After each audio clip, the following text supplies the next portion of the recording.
My wife Jennifer stood in our kitchen, in our house that we'd spent 9 years paying off together, and said with a smile that didn't reach her eyes, "Let's be realistic, David. You can't even afford a lawyer.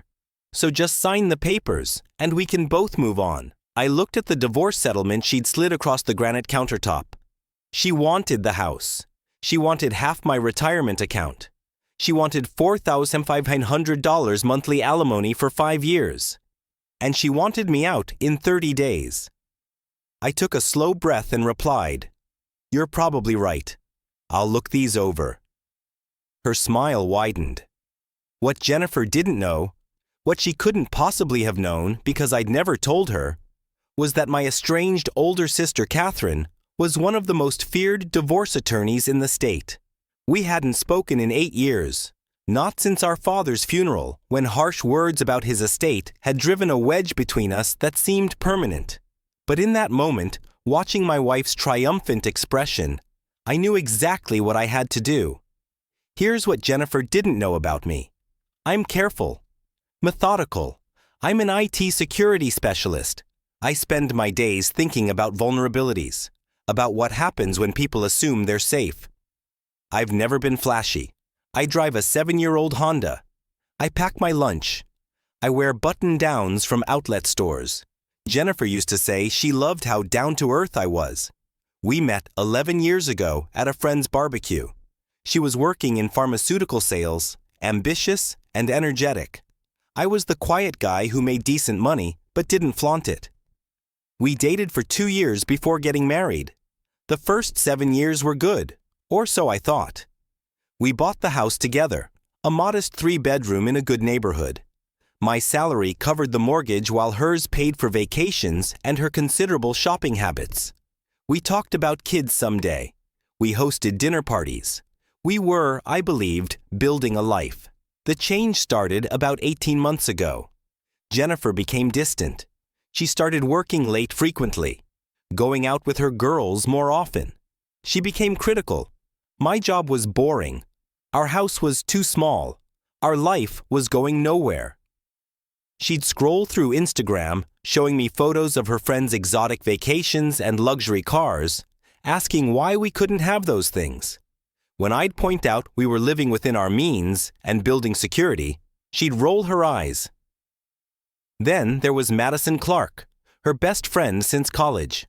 Madison had married a real estate developer named Brett Hawthorne 5 years ago and suddenly inhabited a world of country club memberships and designer handbags. Madison had always looked down on me, making subtle comments about my little tech job and our cute starter home.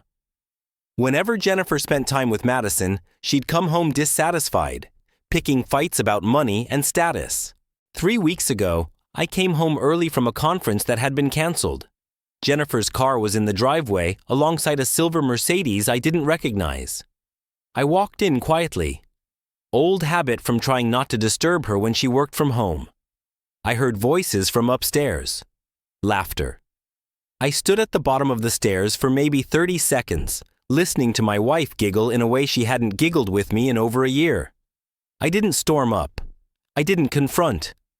I walked back out, got in my car, and drove to a coffee shop where I sat for 3 hours thinking. When I came home that evening at my normal time, Jennifer was cooking dinner like nothing had happened. The Mercedes was gone. I didn't say anything. Instead, I started documenting. I checked our credit card statements, something I'd always left to Jennifer since she was better with money. I found charges I didn't recognize. Expensive dinners at restaurants we'd never been to together, hotel rooms in the city, over $47,000 spent in the last 14 months that I'd never questioned because I'd trusted her completely. I logged into our joint savings account, the one we'd built for our future, for those kids we'd talked about, for emergencies. It had held $89,000 16 months ago. It now held $31,000. When I asked Jennifer about it casually over dinner, she said she'd moved some money around for better interest rates and would explain it later. She never did.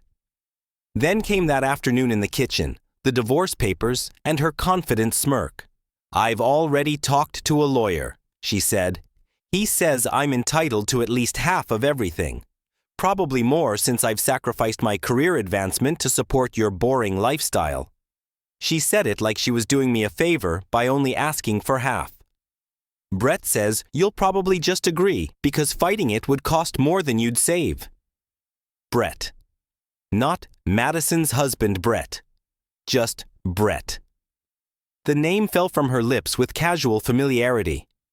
You've been discussing this with Brett? I asked quietly. He knows about these things, she said, waving her hand dismissively. He's been very helpful, actually. He says guys like you, nice guys who avoid conflict, always just sign. You can't afford to fight me, David. My lawyer alone costs $450 an hour. What are you going to do? Represent yourself?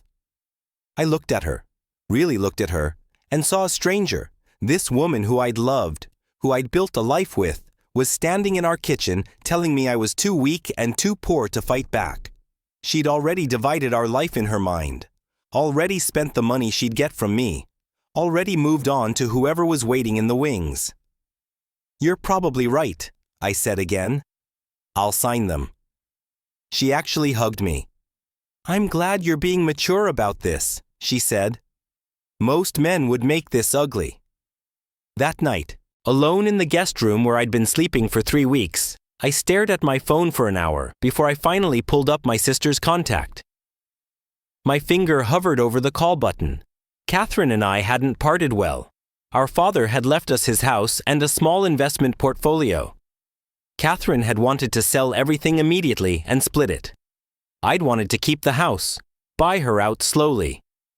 We'd said terrible things to each other. She'd called me sentimental and foolish.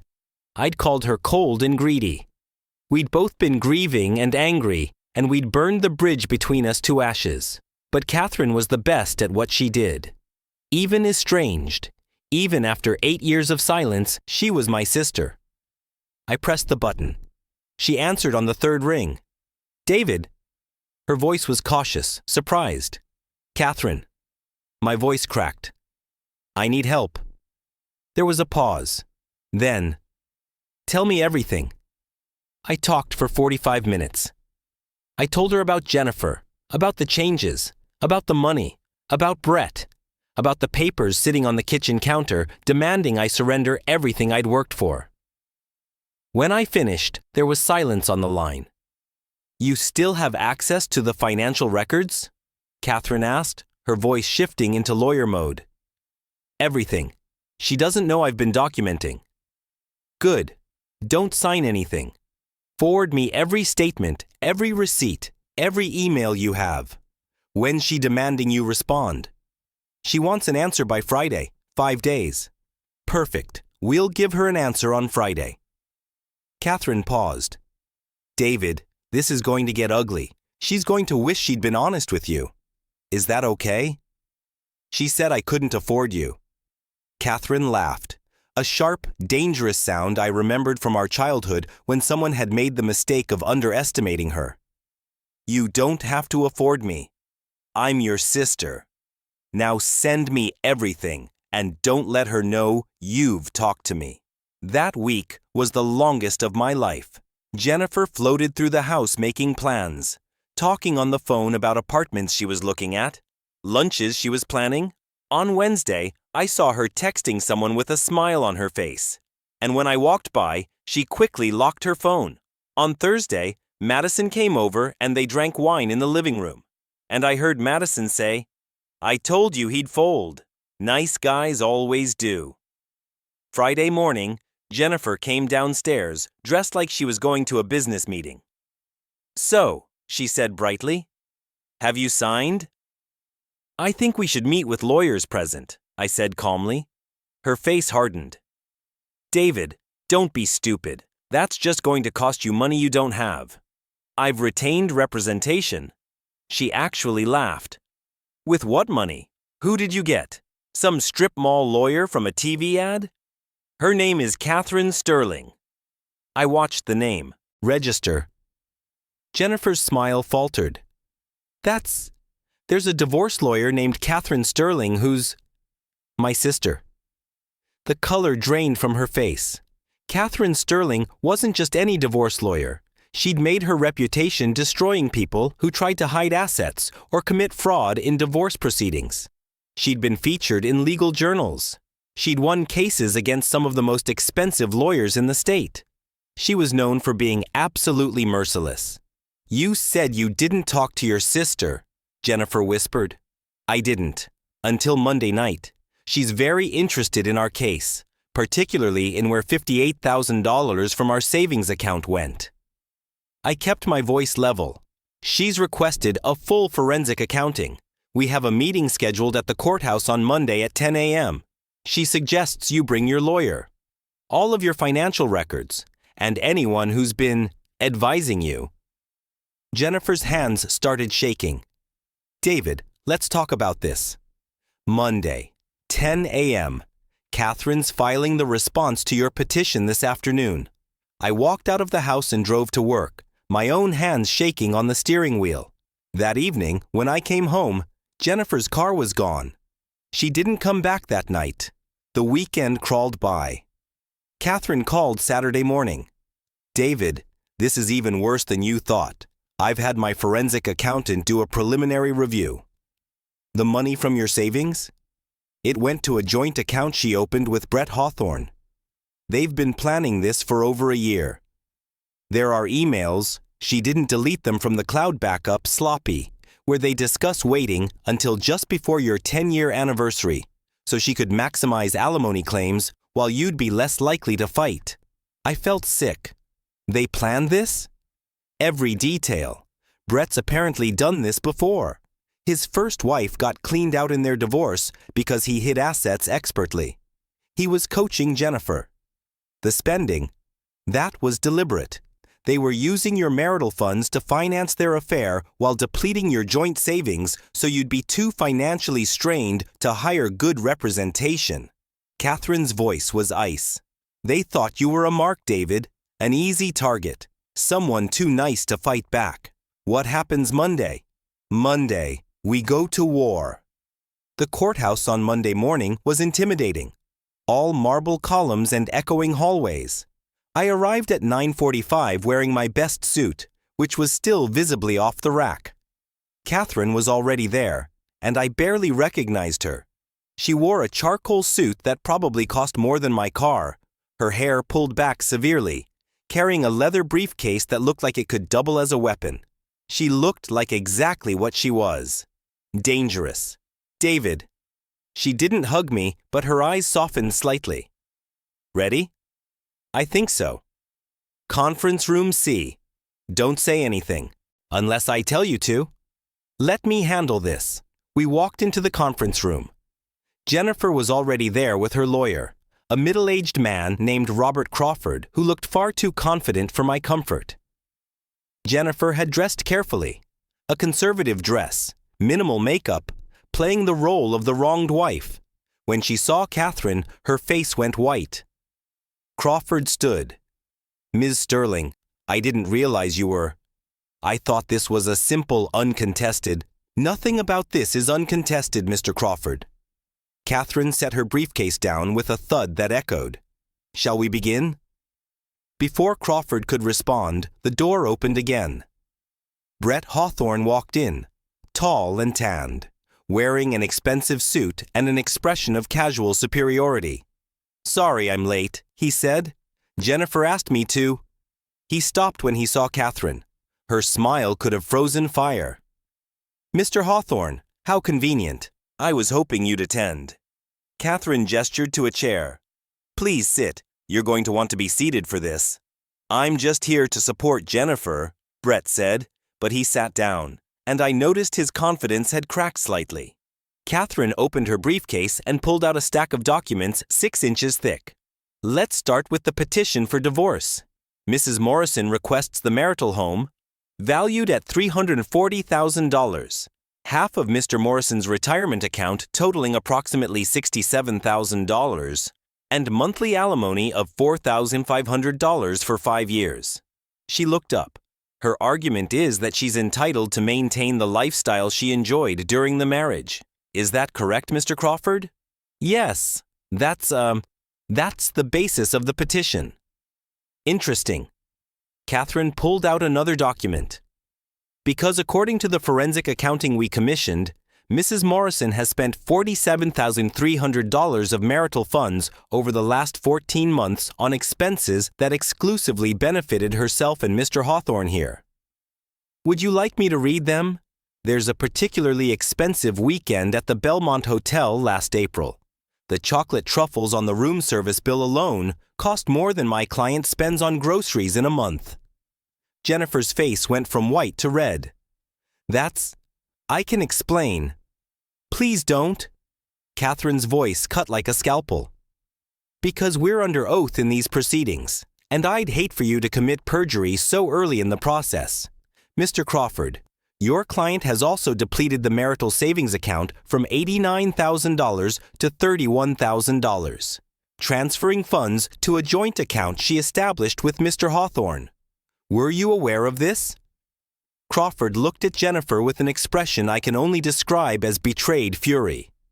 No, he said tightly. I was not. Were you aware that Mrs. Morrison and Mr. Hawthorne have been conducting an affair for approximately 18 months? No. Catherine pulled out printed emails. These are from Mrs. Morrison's cloud email account, which my client has legal access to as they shared the account for household management.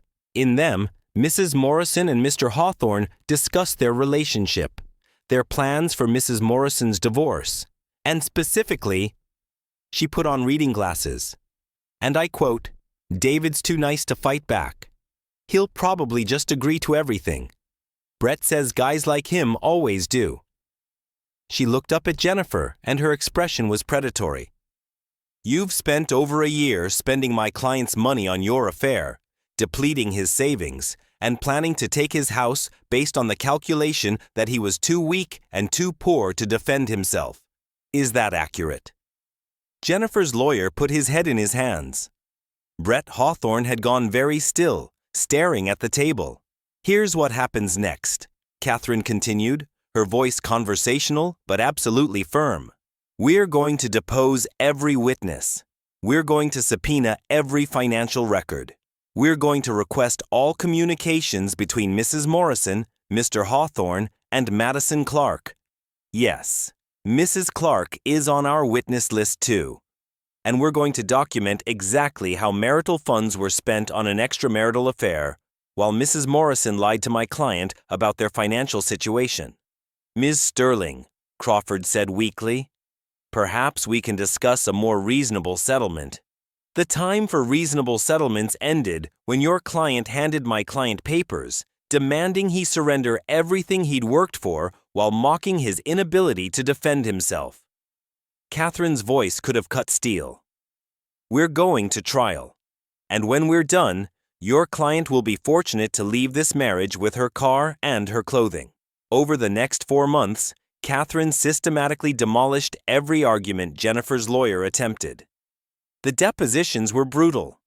Madison Clark, under oath, admitted she'd been encouraging the affair, that she'd helped Jennifer hide purchases, that she and Brett had double dated with Jennifer and Brett while Jennifer was still married to me.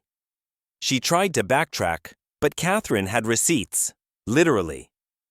Dinner reservations, hotel bookings, credit card statements.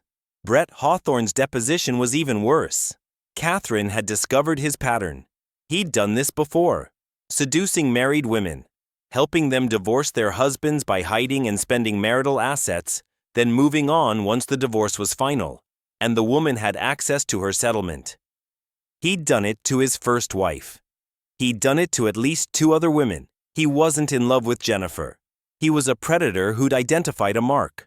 When confronted with the evidence, Brett actually tried to charm Catherine, suggesting they could work something out. She looked at him with contempt and said, Mr. Hawthorne, the only thing we're working out is how much you're going to pay in alienation of affection damages. Apparently, you can sue someone for destroying a marriage in our state. I hadn't known that. Catherine had. Jennifer's world fell apart piece by piece. Her friends, confronted with evidence of the affair, distanced themselves. Madison's husband, furious at being made a fool of, filed for divorce. Turned out Madison had been covering for Jennifer while conducting her own affair. Jennifer's employer, learning about her use of business trips for assignations with Brett, quietly suggested she resign. Brett, seeing the legal bills mounting and realizing Jennifer had no money to take, broke up with her via text message. 2 months into the legal battle, he was already dating someone new. Jennifer's lawyer tried 5 times to settle. Each time, Catherine refused. She had her chance to be reasonable, Catherine told me. She chose to try to destroy you instead. Now she gets to experience destruction. 6 months after that morning in the kitchen, we had our final court date. Jennifer looked hollowed out, wearing clothes I recognized from years ago because she couldn't afford new ones. Her lawyer looked resigned. The judge reviewed the evidence, all of it, and his face grew progressively more stern. When he delivered his ruling, his voice was cold. David Morrison would retain the house. Jennifer Morrison would receive none of his retirement account. No alimony would be awarded due to marital misconduct. Jennifer Morrison would be required to repay $47,300 in marital funds spent on the affair, to be paid at $500 monthly. Jennifer Morrison would pay David Morrison's legal fees, totaling $63,000. David Morrison would receive $31,000, the remainder of the savings account, plus half of Jennifer's retirement account. Jennifer left the courthouse with essentially nothing but debt. The affair that was supposed to lead to a better life had destroyed her completely. The man she'd betrayed me for had abandoned her. The friends who'd encouraged her had scattered. The job she'd sacrificed for girls' weekends with Brett was gone. She'd gambled everything on her belief that I was too weak and too poor to fight back. She'd been catastrophically wrong. But here's the thing. The real victory wasn't the house or the money or even the vindication, though I'd be lying if I said those didn't matter. The real victory was what happened 3 weeks after the final judgment. Catherine and I were having coffee, something we'd started doing weekly during the legal battle. We'd talked about our father, about the fight that had separated us, about 8 years of stubborn silence. We'd apologized, we'd cried. We'd remembered the good parts of being siblings before grief had poisoned everything. "I'm thinking about buying Dad's house from the estate," Catherine said suddenly. "It's still in probate hell because neither of us could agree. But maybe we could fix it up together, the way we used to talk about before he died. Our father's house was a century-old Victorian that needed extensive work. We'd spent hours as kids planning how we'd restore it someday. Then he died, and we'd fought over it, and it had sat empty for 8 years, deteriorating. I'd like that," I said. Now we spend weekends there, me and my brilliant, terrifying sister, stripping wallpaper and refinishing floors and remembering what it felt like to be family. She tells me about her cases. I tell her about security systems and network vulnerabilities. We order pizza and argue about paint colors and laugh about things that happened when we were kids. Jennifer's greed, her affair, her absolute certainty that I couldn't afford to fight her, all of it forced me to swallow my pride and make a phone call I'd been too stubborn to make for 8 years. She thought she was isolating me, leaving me with nothing, destroying me financially and emotionally. Instead, she gave me back my sister. Last weekend, Catherine and I were installing new kitchen cabinets in Dad's house when her phone rang. She listened for a moment, then hung up and smiled at me. That was Jennifer's lawyer. She's filed for bankruptcy. The court fees and repayment plan destroyed her credit. I waited for the satisfaction, the vindication, but it didn't come. I just felt tired. "She made her choices," I said. "She did," Catherine agreed. "She thought she could destroy you because you were kind. She learned that kind doesn't mean weak." She handed me a screwdriver. "Now help me with this cabinet. It's crooked." I look at my life now. The house that's truly mine. The financial stability Jennifer tried to steal. The relationship with my sister that I'd thought was lost forever. And I think about that moment in the kitchen when Jennifer slid those papers across the counter and said I couldn't afford a lawyer. She was wrong about so many things. I could afford a lawyer. I just didn't have to pay for the best one. I wasn't too weak to fight. I was strategic enough to know when to call in reinforcements. And her attempt to leave me with nothing actually gave me everything that matters. She tried to take advantage of my kindness, my patience, my quiet nature. She mistook those qualities for weakness.